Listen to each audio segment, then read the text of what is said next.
নিজের অস্তিত্বের খোঁজে এসেছিলাম, হারানো অস্তিত্ব। কিন্তু বুঝতে পারিনি অস্তিত্বের খোঁজে এসে একসময় নিজের বেঁচে থাকার অস্তিত্ব হারিয়ে ফেলতে হবে এভাবে। এসেছিলাম চোখের পাতায় হাজারো স্বপ্ন নিয়ে। কখনো ভাবিনি আমাদের মতো মানুষদের যে স্বপ্নটা দেখাও মানা, কারণ স্বপ্ন আমাদের সাথে প্রতারণা করে। গ্রামের একটি সাধারণ ঘরের ছেলে আমি। বাবার স্বপ্ন ছিল আমাকে অনেক বড় করবে। গ্রামে থাকার জন্য শহরের সব আচার আচরণ ছিল আমার অজানা। আর এত বড় শহরে আমার পরিচিত কেউ নেই, অর্থাৎ আমি ছিলাম বড় একা। আমাকে নিয়ে হাসি ঠাট্টা করা যেন ছিল ওদের নিত্যদিনের প্রধান কাজ। আমার অসহ্য লাগতো কলেজ যেতে, কিন্তু তবুও যেতে হবে। কিছু বললে ওরা বলতো, আরে আমরা তো বন্ধু। কিন্তু আমি বুঝতে পারতাম না আমি ওদের কেমন বন্ধু যে আমাকে নিয়ে ওরা এমন করবে। তারপর একদিন শুনতে পেলাম সেমিস্টার ফি নাকি বেড়েছে, এবার তা 20,000 টাকা। বুঝতে পারছিলাম না যে কোথা থেকে এত টাকা পাবো। বাবা দিতে পারবে না জানি, তাও ফোন দিলাম বাবাকে।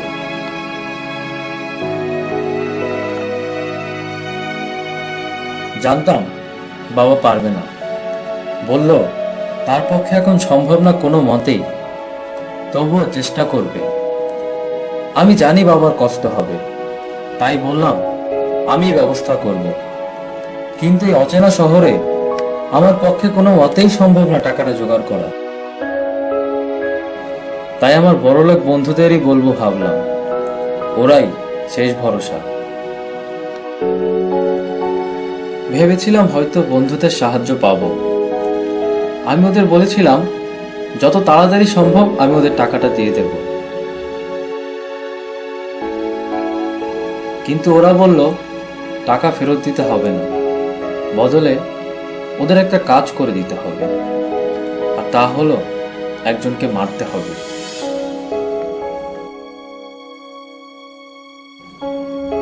বুঝতে পারছিলাম না কি করা উচিত আমার। বারবার মনে হচ্ছিল যদি আমি কাজটা করি অনেক বড় অপরাধ হবে, কিন্তু পরক্ষণেই মনে হচ্ছিল টাকাটাও তো আমার খুব দরকার। অতঃপর আমি সিদ্ধান্ত নিলাম ওরা যা করতে বলেছে আমি তাই করব, যা হবার হবে।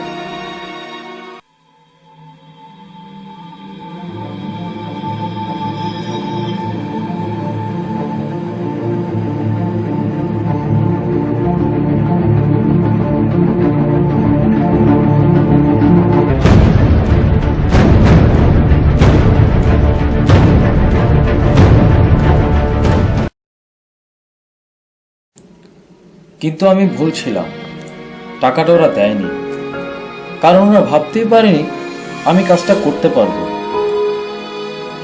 আর টাকাটাও দিল না, এই ভয়ে যে ওরাও ফেঁসে যাবে, কারণ লোকটা ভয়ঙ্কর খারাপ ছিল।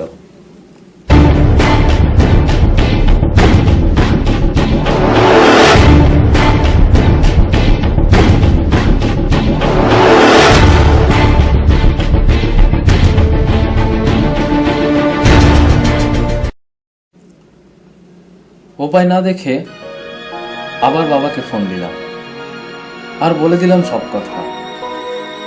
সব শুনে বাবা আমাকে যা বলল তা যে আমার কোনোদিন শুনতে হবে আমি ভাবতেও পারিনি।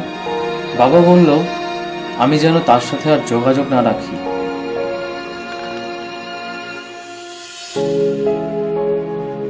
ভাগ্যের কাছে আবার হেরে গেলাম আমি, আর সেই সাথে হারালাম বন্ধুদের উপর বিশ্বাস, বাবার ভালোবাসা, আর পেলাম মৃত্যুর এক ভয়ঙ্কর গন্ধ।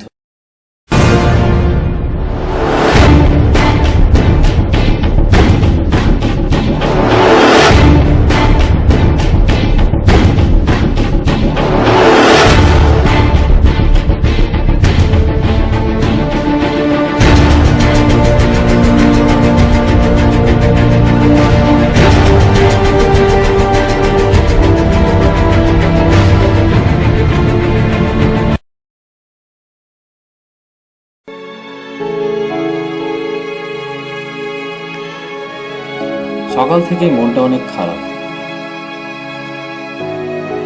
ভয়ে ভয়ে কলেজে গেলাম।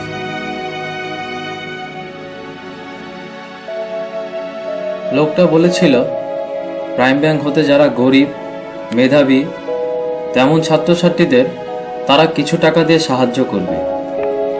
আমি কাগজটা পড়লাম, আর তাতে তেমন কিছুই লেখা ছিল। মনে হচ্ছিল যেন নতুন জীবন ফিরে পেলাম।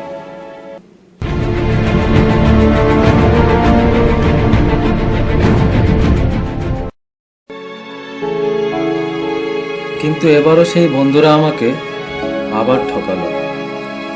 এমন কোনো কিছুই ব্যাংক থেকে দেওয়া হয় না।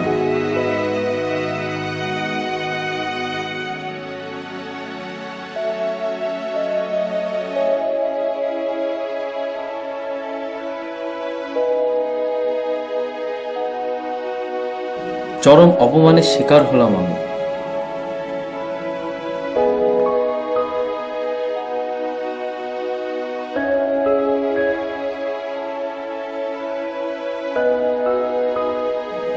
এবার যেতে হবে। আবারও হেরে গেলাম।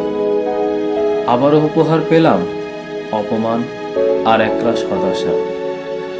বন্ধুত্বের মায়াজালে আষ্টে পিষ্টে বেঁধে নিয়ে এসেছে আমাকে অস্তিত্বের শেষ লগ্নে।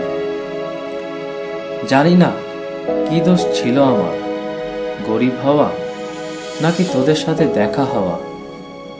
ভালো থাকা খুঁজতে এসে অবশেষে খুঁজে পেলাম হারিয়ে যাওয়া।